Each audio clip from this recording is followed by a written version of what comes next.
Hello everybody, welcome to Totally Tabled. My name is Shaggy, and today I'm running down my top 10 board game artists. This is easily the most subjective list I've ever made, because art is so personal. I have very eclectic tastes, and I guarantee you won't agree with every entry on this list. This is also one of the more difficult lists I've ever made, because there are so many great artists that work in board gaming. It was really hard to choose 10, and in the future, I promise I'll make a top 25 or maybe even a top 50 list. I also couldn't decide if I wanted to rank individual games or individual artists, taking into account their entire career. In the end, I've settled on something that's a little bit of both. You'll see what I mean. Now, this video is sponsored by Weberson Games and their new board game Luthier, which is entering its final week of funding on Kickstarter. In Luthier, players use a unique combination of hidden bidding and worker placement in order to craft and repair musical instruments, earning reputation amongst noble patrons and famous composers such as Bach, Mozart, and Beethoven. For more information, you can check out my overview video, and if you're interested, please check out their Kickstarter campaign. Links for both are in the description below. Number 10 is Takako Takarai. She's best known for her illustrations on Sashi and Sashi games like Coffee Roaster, Let's Make a Bus Route, Photograph, or Wind the Film, and Remember Our Trip. Now, these minimalistic, colorful, childlike, quirky illustrations are going to be very controversial. They're going to be love it or hate it. I love them. I find them immensely charming. You can't help but smile, and it just puts you in the perfect mood to play a Sashi and Sashi style game, which are the coziest games imaginable. If you're not familiar with their line, they all have these very super cute, low stakes themes, like, brewing the perfect cup of coffee, or cleaning up your house before a party, or walking around the city taking photos. It's hard for me to imagine these games with any other type of artwork. That's why I get so frustrated that her artwork keeps getting stripped away when these games have been localized or reprinted. It happened with Coffee Roaster. It happened with Let's Make a Bus Route. I don't know if lawyers are responsible for this or marketers, but whoever it is, knock it off. I mean, I've done a playthrough for Coffee Roaster on the channel, and I can't tell you how many times people have come up to me and said, how do I get that version of the game? And I have to be like, unfortunately, I don't think that you can. Yeah, I think that, the second edition, the one put out by Stronghold Games, has completely different artwork that's just not nearly as charming.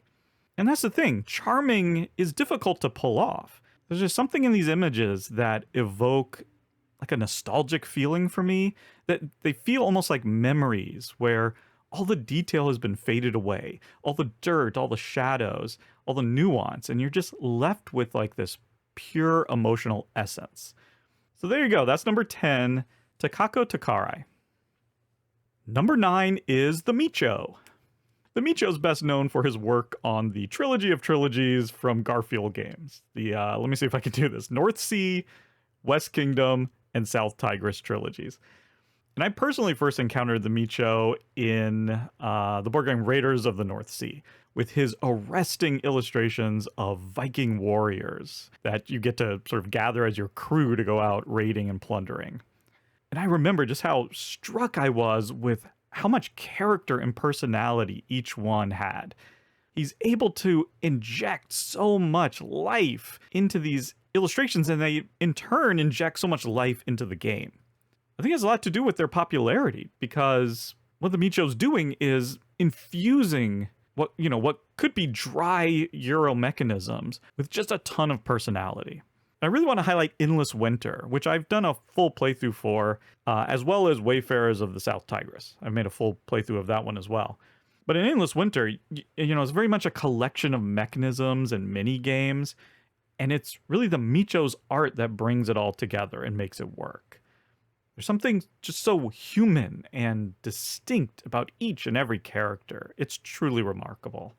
I really think this style works so well for these medium and these medium heavy strategy games, because it's colorful and it's cartoonish, but it's still serious and detailed and adult, so it's that perfect balance that gets me in the mood for a game that's serious, thinky fun. But there you go. Number 9, the Mico.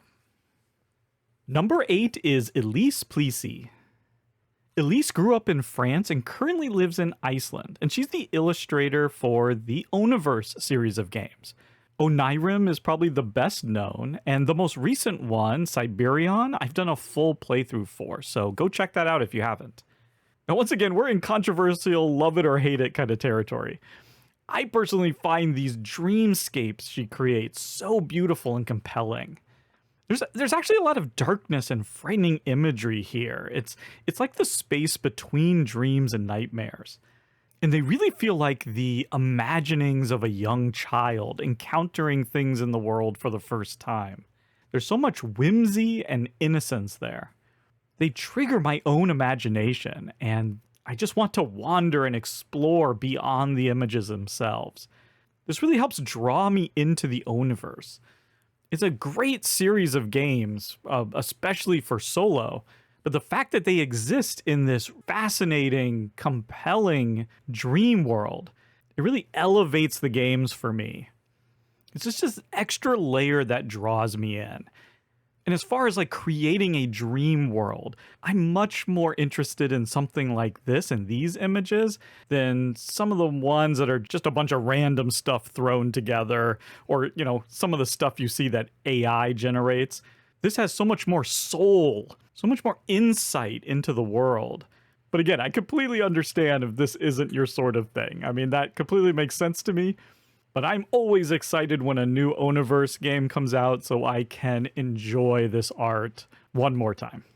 So there you go. That's my number 8, Elise Plessis. Number 7 is Ryan Laukat.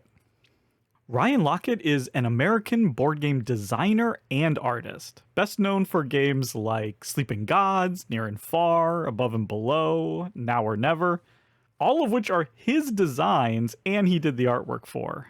How crazy is that? He's also done art for other people's games as well, including Dominion, which I was not aware of. But it's really Sleeping Gods that made me fall in love with his artwork. I'm going to kind of repeat what I said for the Mico.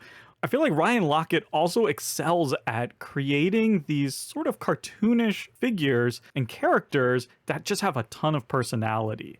They feel like they have a life story. And it's like, I want to learn more. Like, I want to hear about, you know, where does this person come from? What kind of experience have they had in their lives? And it's the same thing with his vistas and landscapes. They all hint at this really deep world building that's happening underneath. He's really great at creating this breathing world. And I think that was the most exciting thing about Sleeping Gods, is that it was going to allow you to explore this world. Every time I see one of his illustrations, I just want to like step into the picture and walk around, you know, climb to the top of that mountain and swim in the river. And Sleeping Gods let us do that. Each of those images does so much heavy lifting to bring you into the world. As you're reading all those passages and all the story, it comes to life. And I really think that's a testament to the quality of his work. He also makes some of the most beautiful board game covers in the business. I have a lot of them facing forward on my shelves just so I can look at them. So anyway, that's number 7, Ryan Laukat. Number 6 is Karolina Kijak. Karolina is an artist from Poland who, along with Katarzyna Fibiger, created the gorgeous nature illustrations for Meadow. Now, there are so many amazing artists in board gaming that focus on nature, and I really wanted to have them all on the list. I'm talking about amazing artists like Beth Sobel of so many things, Cascadia, for instance. Also, Catherine Hamilton of Evolution and Oceans fame. And also Natalia Rojas and Ana Maria Martinez Jaramillo, who did the bird illustrations in Wingspan. I love all of their work, but the illustrations in Meadow are my absolute favorites. Meadow actually has over 200 unique cards with hand-painted watercolor illustrations of plants and insects and birds and, you know, all sorts of other wild animals. You should check out my full solo playthrough if you haven't, to see some of these cards in action and to learn how the game is played. But, you know, there's just something about watercolors of nature. Like, that pairing together is just so perfect. I don't know what it is. I wish I knew more about art so I could, articulate the way I feel better. But there's a softness and a coziness that the images bring to me and make me feel. And the attention to detail is incredible. Really, it's just the most beautiful nature art that I've seen even in or out of board gaming. There you go. That's my number 6, Karolina Kijak. My number 5 is Piero. Piero is a French illustrator that I first encountered through his work on ghost stories. And if I was asked to pick one board game that has my absolute favorite art, I think I'd have to choose Ghost Stories. And look, I know there's some nostalgia there working on me because this was a game that I played early on, and I remember just being blown away by the artwork. I had been playing games like Ticket to Ride and Pandemic, Dominion, Carcassonne, whatever, but there was just nothing else that looked like Ghost Stories at the time. Nothing that I had encountered. And it was really my first glimpse of like board games as works of art. The images of these mythical spirits that were at once gorgeous and horrifying. I mean, it just created such incredible atmosphere. The way the colors pop off an intense blackness, this surrounding void. It was magical. Again, it transports you into this world. And that's why I consider it one of the great board game tragedies that this game was redone in a more streamlined second edition, and they just changed the theme into a kind of, boring, generic Western fantasy sort of thing. The game's called Last Bastion. I don't care if it's a better game. I've never played it, and I really have no interest in playing it. The artwork is fine, like everything about it is fine, but it's not Ghost Stories. It just doesn't have the same magic. But anyway, there you go. That's my number 5, Piero. Number 4 is Vincent Dutrait. Vincent Dutrait is the illustrator for dozens upon dozens of games, including Heat, Treasure Island, Ultray, the second edition of Almond Ray, the second edition of Atlantis Rising, Canopy, so many games. Now, full disclosure, Vincent Dutrait is also the illustrator of Luthier from Paverson Games, who is sponsoring this video. Now, that's not why he's on this list, I assure you. In fact, I bet he would be number 1 on many lists. And it's no surprise. I mean, his artwork is beautiful. He's also more prolific than any board game artist I know of. But also, his artwork just feels so classic and timeless. Part of that is because he uses traditional techniques. It's all hand-drawn and painted illustrations using pencils, brushes, and paints on paper. And I think that really shows. It gives his work that timelessness, that classy deluxe feel. I love his use of like rich colors and fine details. It's luxurious. That's the word I'd like to use. It's like having your eyes draped in silk. Am I even making sense anymore? I don't know. What I do know is that when I heard that there was a new version of Quest for El Dorado with Vincent Dutrait artwork, I bought it, even though I already had a copy of the original. But I just had to have the one with his artwork. It just feels so nice. And oh my gosh, I cannot wait for Unconscious Mind. From what I've seen so far, that might become my absolute favorite. So anyway, that's my number 4, Vincent Dutrait. Number 3 is Kwanchai Moriya. Kwanchai Moriya lives and works in Los Angeles. And honestly, he might be as prolific as Vincent Dutrait. I just went on and on about how many titles he's worked on. Kwanchai Moriya has a heck of a portfolio that includes Apiary and Underfallen Skies, Cryptid, Flip Ships, Kabuto Sumo, So You've Been Eaten, Dinosaur World. It just goes on and on and on. I'm particularly fond of his work on Pret-a-Porter 3rd edition.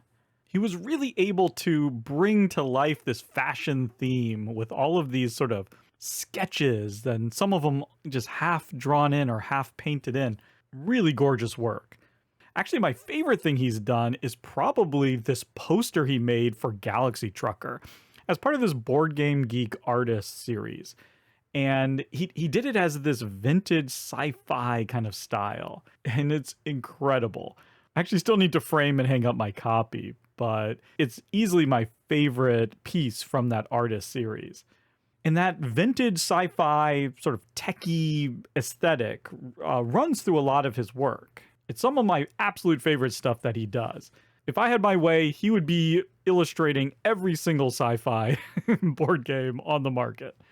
But, that's the thing. He actually has a lot of different types of styles that he works with.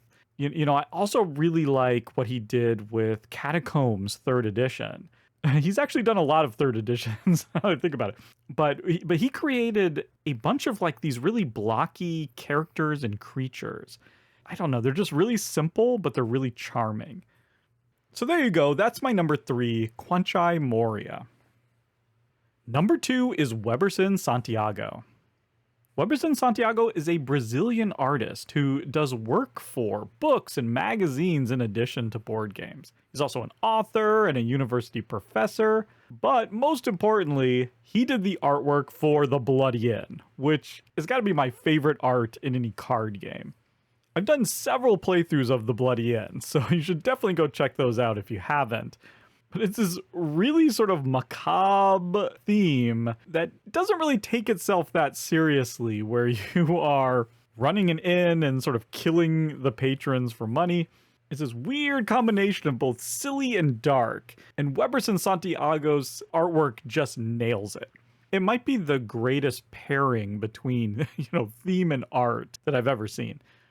But it's funny, I actually first encountered Santiago's artwork, before I ever played The Bloody Inn.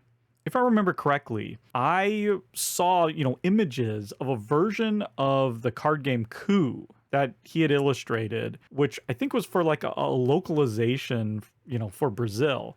And it just blew my mind. I immediately imported a copy because I just had to have this version with that artwork. I then believe Indie Boards and Cards used Weberson Santiago's artwork for their deluxe edition reprint of Coup. Don't quote me on that, but I think that's right. He then went on to do the Resistance Avalon like big box and Quest, which was like an Avalon re-implementation. But oh my goodness, if you don't have these versions, turn this video off, run, and get those versions of these games.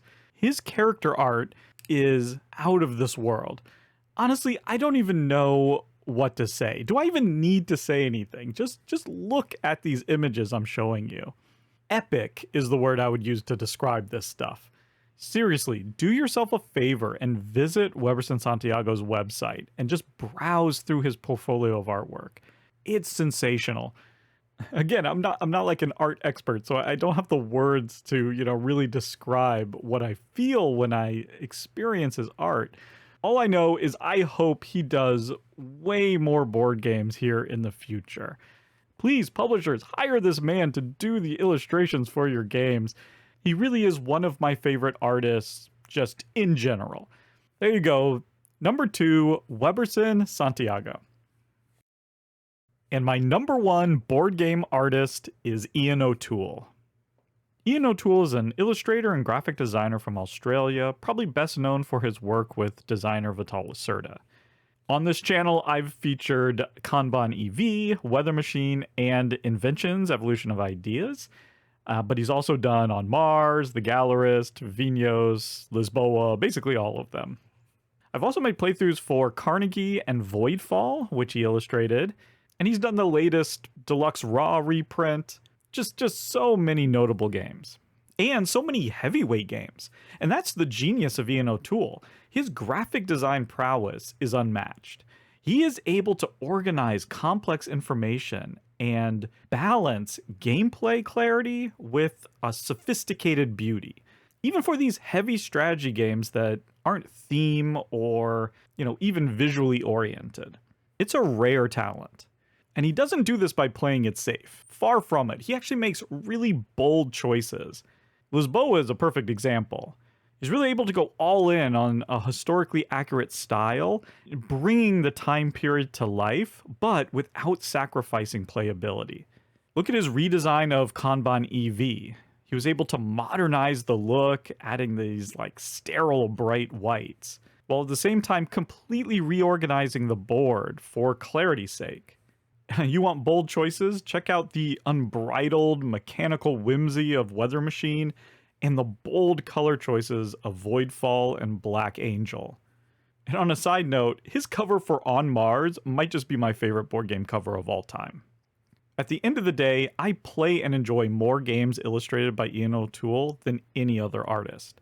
He's a gamer, and our tastes perfectly align.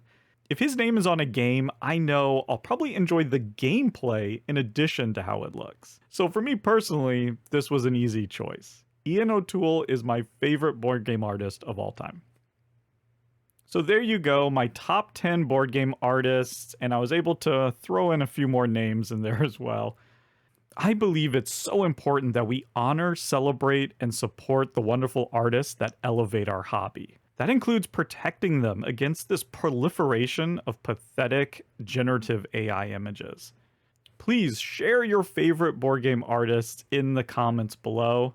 Like I said, I easily could have made a top 50 list. One day I hope to do that in the future. Well, there you go. That's all for me. Thank you so much for watching, and goodbye.